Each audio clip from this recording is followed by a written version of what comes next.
Thanks very much for joining us today. I am Dean Zerbe. I'm at the well-known Washington restaurant, the Occidental, just a few blocks away from the U.S. Capitol. And joining me to talk to us here on the eve of the New Hampshire elections, I think we're very blessed to have two fellows who've been right there on the front lines and know it today, backwards and forwards, of what's going on. Former Congressman Joe Crowley and former Congressman Rick Lazio. They have got their fingers right on the pulse of what's going on in the politics and what's happening, and particularly regarding tax and the outlook for tax from the Democratic side of the fence and from the Republican side of the fence. So we're very, very fortunate to have both you gentlemen here. As I said, we're right here before the New Hampshire primary elections. Congressman Crowley, you were in the Democratic leadership for years and years. Tell us, what's the outlook for you, do you see, for New Hampshire and kind of the road ahead for the Democrats? These early states are, in some ways, really critical, especially for people who are trying to make that mark, to get on the scene. I think for someone like Pete Buttigieg, who's performed well in Iowa, we know that Bernie Sanders is certainly his next door neighbor in Vermont. Elizabeth Warren is next door as well. For Joe Biden, it's been said that both in Iowa and New Hampshire, the expectations were low. They're really focusing on Nevada and then South Carolina. But when you really look at it, in these first four states, their combined total is less than 4% of the overall delegate count. And what I think is really remarkable, I think more and more people are talking about the debacle in Iowa last week, is that we put an enormous amount of resources, over $300 million, or enormous amounts of money into Iowa, when Democrats really stand very little chance of ever winning Iowa in November. And so it really does make us want to really rethink this caucus and this whole process itself. And then the emphasis again on New Hampshire, which is a small New England state. Is it really reflective of the overall diversity of the Democratic caucus and Democratic Party is a real question as well. But there's no doubt that these early states are important for momentum, for fundraising. If you don't perform as well as you should perform, your fundraising curtails, and it's hard to get to the next state and to maintain that presence. Someone like Bernie, who has cash on hand, he's in a better place. The person who I think is really winning so far overall is Mike Bloomberg. Mm-hmm. He hasn't really been in the contest, but he's right there, and his poll numbers last week put him in tied for third with Elizabeth Warren, which is really remarkable. So he may have had the best night during the Iowa caucus. Yeah. Would you say? I think he's one of them. Someone suggested Donald Trump had a good night as well. He had a good night also. Those two guys had great nights because the results were so muted. Yeah. There was really nobody that came out of there with significant momentum. Why don't we move on to taxes a bit here? We've got a lot on the plate out there. Certainly, the Democrats have all put forward their tax plans. Mr. Bloomberg, former Mayor Bloomberg, recently put out his proposal on taxes. They've kind of covered the waterfront in those areas.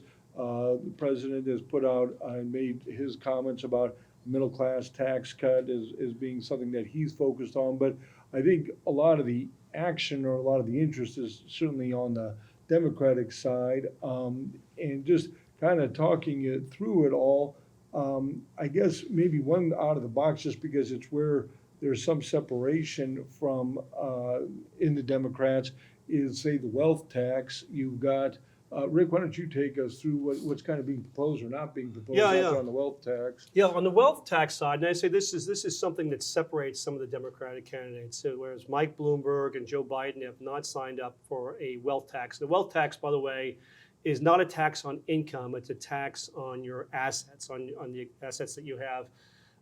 It doesn't depend on whether you had a sale or a realization. It is simply an assessment based on your net worth for that particular year.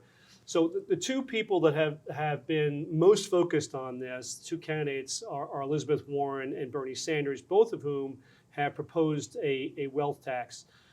Sanders somewhat more aggressive, I would say, in terms of the wealth tax. But this would kick in the case of Elizabeth Warren for people that had assets of over $50 million and would phase in over, depending on how large your assets were. Sanders goes all the way up to the billionaire, multi-billionaire range. and so his top rate would be 8%.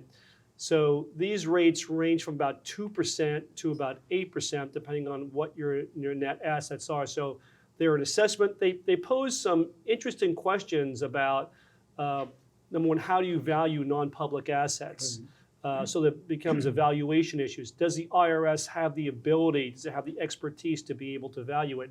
If you're not liquid enough to pay the tax on an annual basis because you have an illiquid asset, how do you achieve that liquidity? What do you do? There was a question that was posed to Elizabeth Warren at one of the press conferences and asked about that question. Elizabeth Warren said, well, you will have the ability to transfer your shares of a closely held company to the federal government, who would then hold it and sell it. That to me would pose some incredibly challenging logistical issues, including not knowing who your partner is. Yes, I don't know if that would warm the heart of a businessman, but I would also suggest that one of the reasons why Elizabeth Warren's numbers have gone down is that, well, when people actually understand what this wealth tax means, there's less and less support for it, even amongst people who are not even in that category. Right. You know, because it just sounds in many respects it's not growth worthy. It's not something that actually promotes growth. Congressman, talk to us a little bit about the corporate rate as you're seeing it coming out from the Democrats' proposals, and again, you're seeing kind of some differences in the field of how they're responding to all that. Well, they all seem to be, an agreement that they want to raise it. So, I don't think corporations imagined that they had 21%, quite frankly. Not when I was on the committee and talking to folks about that. They thought that at best, at most, maybe 25%. Initially, they came out at 20%, then they got bumped up to 21. So I think corporations were exuberant in seeing that. But in terms of sustainability of that, I think is a question in terms of the overall approach to tax. Are we just going to focus on income tax for individuals, or are we going to look at corporate income tax as well? And I think, generally speaking, Democrats are pretty much in agreement that there's going to be an increase. Somewhere, back not to the full 35, but somewhere around 28% roughly is the area where Democrats thought we could lower it to in the first place to give incentive to corporations for reinvestment here in the States and to stop companies from going overseas and to inversions. Again, it's going to take both houses to agree to get this done, and it's going to take the president to do this as well. Right. That's a very good point about that. So, Rick, go ahead. So on this, I'd say on corporate taxes, I agree with Joe that all of the primary Democratic candidates are in favor of raising the rates, C Corp rates. Bloomberg and Biden by up to 28% from the existing 21%. Elizabeth Warren has what she'd call big company surtax. So that's a 7% tax additional to the 28% or whatever you end up with for businesses that have over $100 million in earnings, and they've got to be C Corps. So that is another step up. Sanders increases beyond 28% as well. And he mandates that you drive some of the percentage to the workers themselves. Of the corporations. Right. They get a benefit. Yeah. So you have extra. So you have in the case of Sanders, he's got actually also an additional provision to hand over. The corporation would have to hand over 2% a year to the workers, up to 20% of the ownership of the company. Right. So these are pretty bold ideas. Yeah. Right. I want to make sure we talk, because our listeners will be very interested in three issues. One would be capital gains. You touched on it, Rick, but capital gains, go ahead. Why don't you give your thought? This is kind of a sell now, sell later type of thing. So these are interesting questions for the small business owner, for example. The person who's got the $10, $30, $50 million tool and die company, or the software company, or some other type of business that receives some benefit in the Tax Cuts and Jobs Act, and including the pass-through owners. So the things to think about would be, now under the proposals that have been advocated by all the leading Democrats, really, first thing to keep in mind is that long-term capital gains would be treated under these plans as ordinary income. So instead of paying the 20% plus the 3.8% net investment income tax, you would now be paying whatever the top rate is. In the case of Bernie Sanders, 52% is the top rate for the Joe Biden, for 39.6. 39.6. Most of the others bounce up to the Essentially, old you're right. Basically, bringing 39.6 it to OR, plus right. 3.8%. So you're paying the net investment tax. Some proposals include paying the payroll tax also on top of the capital gains tax. So significant new taxes for long-term capital gains realizations. Now, that could affect timing issues for people. It also may not raise as much money as some of the people think they're going to raise, because people may hold on to those assets and not turn them over to have the tax liability. So that's one thing to keep in mind. If 199 goes, that would be an obvious issue also for small business owners that need to understand the consequences of that. Although C rates are going up as well, so the idea of choice of entity, you'd have to think through strategically as to where you'd end up. But my guess is that C corps are not going to end up better off than pass-through entities. And Congressman Crowley, you saw firsthand on the Ways and Means Committee, you were there for so much of the tax reform. What's interesting to me is that the wind's really gone out of the sails for the Republicans, it seems to me, on further cuts in capital gains. I mean, I think they're happy where it is. Mm-hmm. The Dems are for, in general saying, well, we'd like to see an increase. I don't get the sense that the Republicans are really waking up saying, let's cut it some more, but you've got a better feel I for haven't that. heard that that's the case at this point. I mean, I think they've been somewhat really pushed back a fair bit in terms of where they find themselves in the community today. And look, the work was done. I mean, it was done in a very partisan way, and I think that's also why Democrats will be, when they're in the saddle, to make some changes. I think there's a hankering for doing that. If you're Chairman Richie Neal, if you're looking at this, even Ron Wyden in the Senate is going to be looking to make some changes here as well. But it all comes down to, again, the formula. Is there a Democratic president? Yeah. What is the majority in the House? What is the majority in the Senate? That's all that matters. So I just don't, go ahead. Well, one thing I would also say is, because you mentioned Ron Wyden, a very important guy. We served with him in the House. He's now a senator. He's the senior Democrat on the Senate Finance Committee, which is the tax writing committee. Ron Wyden has proposed having a tax also on capital assets, a mark to market, so whether they're sold or not sold, but they're going to realize gain in that current year, which presents the same types of liquidity issues and valuation issues as some of these wealth tax. Maybe not as complicated, but it does create some for folks who are that. Right. So this is, again, to make my point that this is not like one candidate out there with crazy ideas. There are a number of well thought of, well respected leading Democrats that are proposing some of these models, and I just think viewers should listen carefully about how this plays out and not presume it's just an outlier. Right. So I just think that on capital gains, I don't think it's going to get any lower, even if the No. Republicans have a good No. night. No. Yeah, I Could don't see possibly that. go up, so kind of sell now. Yeah.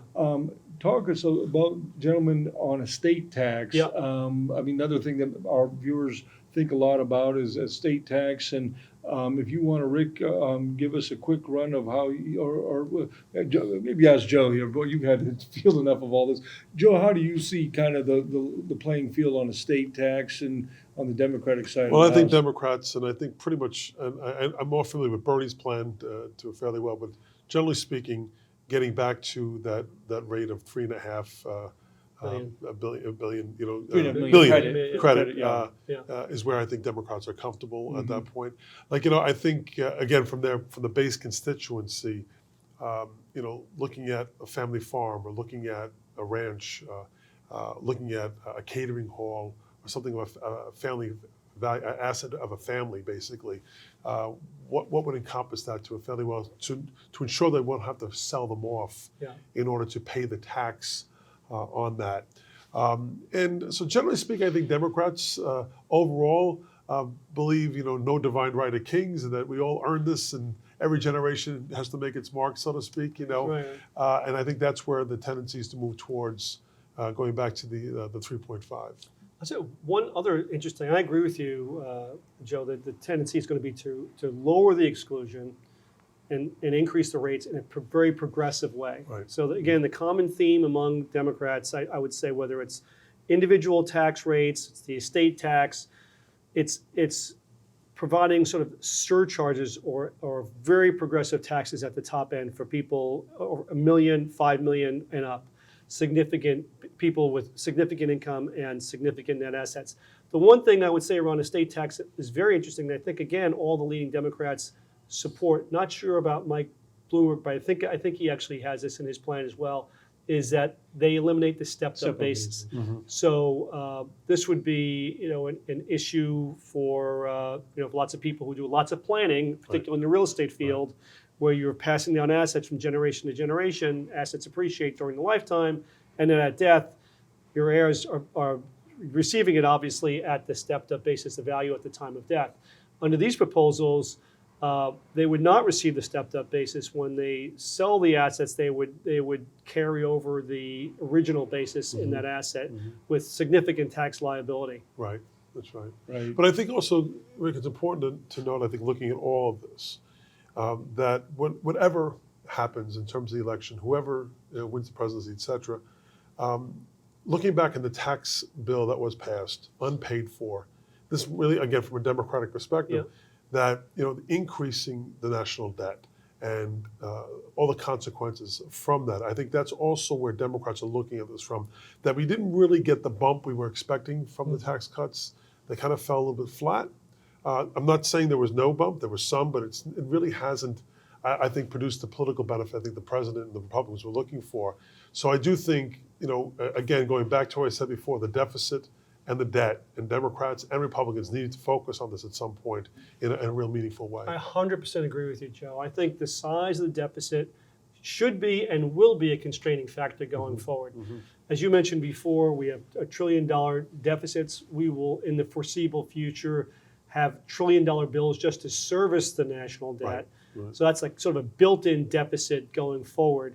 Hard to see how we are in the short term going to pare that back, but making it worse is only going to add to the economic drag. And so I do think the next time we talk about major tax bill, that the deficit will be more of an issue than it was when the Tax Cuts and Jobs Act was enacted. Right.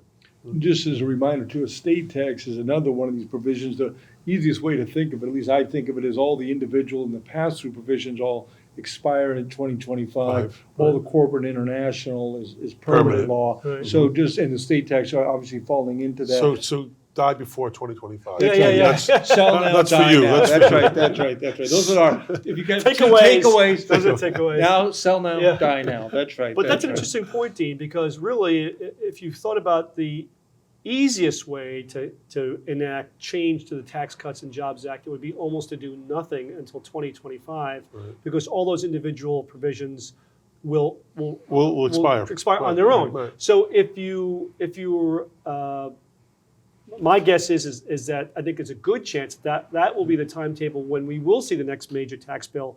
That will be at the end of 2025 New president. with a new president, presidential election, a new yeah. president, and Republicans, if they have one of the two chambers as they do right now, they'll be desperate to keep whatever they think are priorities, knowing they can't keep it all. Democrats will know if they keep one of two chambers in the presidency, for example, that they don't have to do anything. They have leverage. They can just let things expire. And this is exactly what happened with the 01 and 03 tax bills, the Bush tax bills, where President Obama ultimately was able to cut a deal and some rates went up and the lower rates for working class people remain the same. But I do look at it with an economy that's so strong, such, we don't, it's, not who gets credit or doesn't get credit, but just the simple reality of a strong economy, strong job growth. All the numbers better than I do.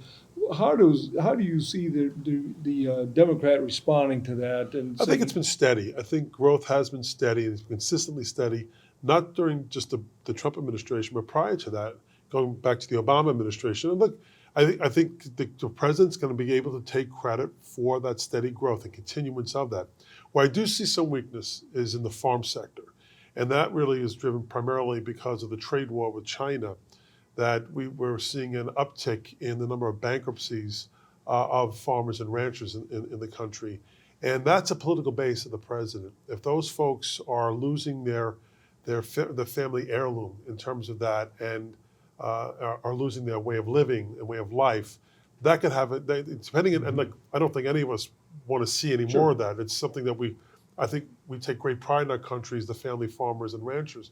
My in-laws are ranchers from Montana. I know how much they feel about what they do and what they do for the country and their pride in their conservation. But if that continues to slip away for folks and that way of life ends, they can be very resentful of that as well. So I think that's where the president's being. And I think, Dean, the economy is humming. It's doing okay. But is it working for everyone is the question. Is it, do the folks in middle America, the folks that are referred to as the flyover states, the folks that Donald Trump is able to appeal to, are their lives improving? And I think that's really an open question as well, given the kind of flat growth in manufacturing. We've had growth, but it's not been as robust as people expected, I think. So I would say that I think President Trump has a very strong narrative on the economy.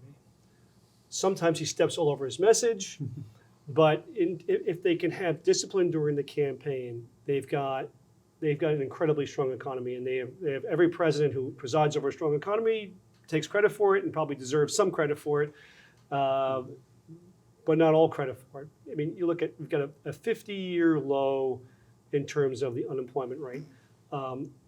African American and Hispanics have done much better under this economy than white people, uneducated white people, but better than educated white people in terms of income growth. I just looked at some Gallup poll numbers. Race relations under this president, and I think this would astonish a number of people, has actually significantly increased in terms of the way people view race relations better now than they did 2 years ago. The way that may be because we all agree with. 2 years ago, he's doing this further apart. We have to bring ourselves together. But the economy, much better than it was 2 years ago in terms of how people view that. So the amount of jobs created, if I remember correctly, I think OMB predicted at this point in the expansion we would have added a little less than 2 million jobs. Instead, we've added about 6 million jobs. So they've got a very compelling narrative on the economy. And that my guess is that will be a central part of the way they drive this campaign. But they're going to be other factors that will come into play. Factors. Whether or not what happens in Iran, what happens in the Middle East, what happens in any other hot spots. And people in the care world. about those things. And I think the coronavirus or something like it, that if it's not contained, that could really have an impact and slow down the world economy, not just the United States. Yeah, and who would have seen that a month ago? Right. All right, gentlemen, here's our last question for you. Who's going to win the New Hampshire primary? Rick, I'll let you go first. I've got to say Bernie Sanders, you won it by 20 points in 2016. I still give him the odds-on favorite to win this week. I don't know at this point. I have to think that it favors Bernie Sanders at this point, just given that he's a next door neighbor. He performed well there 4 years ago, defeated Hillary Clinton. So I think the outline factor is Elizabeth Warren, whether or not she will do better, and what impact will Iowa in terms of Buttigieg do there. What I can predict, though, is I think the Mets will win the World Series. Yeah, so and I agree with you, by the way. Yeah, so that's, I'm glad we got that. That I can't predict. Very, very important. I guess one thought on that, though, is we had the comeback kid from years and years ago. Is there a Democrat that you see, Congressman, that will not win but will have the comeback kid or come away looking like the winner, if you know what I mean? I think Biden still has the ability to do that. I think his message is about bringing back decency and calmness, and that message has an audience that people are yearning for. It really will depend on just how he comes after the Iowa caucuses. How well or not does he do in New Hampshire? He's banking on Nevada, and he's banking on even more so the African American vote in South Carolina to really help propel him into Super Tuesday. And the other is Bloomberg. Again, talking about the winner of the Iowa caucuses really was Mike Bloomberg. Right. What will happen in terms of New Hampshire, and then follow that really to build up to Super Tuesday. And I think that's where all the focus, as I said earlier, Dean, 40% of the delegates will be decided on Super Tuesday. Yeah. Only 4% in the first 4 states. And I think another 15 to 20% the rest of the month. So in the That's month right. of March Yeah. will be a blockbuster month in terms We of headed to New York in Yeah. April. Yeah. It'll be interesting. Big month. Exciting days ahead. Well, we'll look forward to giving you updates as we go through the campaign year with these two wonderful gentlemen giving you their terrific insights of where things are. I hope today was of help for, I know it was for me, to get a better crystallization of what's being looked out there from the Democrats, particularly in terms of their tax proposals. I guess the biggest takeaway from you, Rick, was sell now and die now. Two things we should really. Mine was the die now. That's right, die now. That's right. But thank you all very much for joining us. We greatly appreciate it from Alliant Group. Thank you. Cheers. Thank you.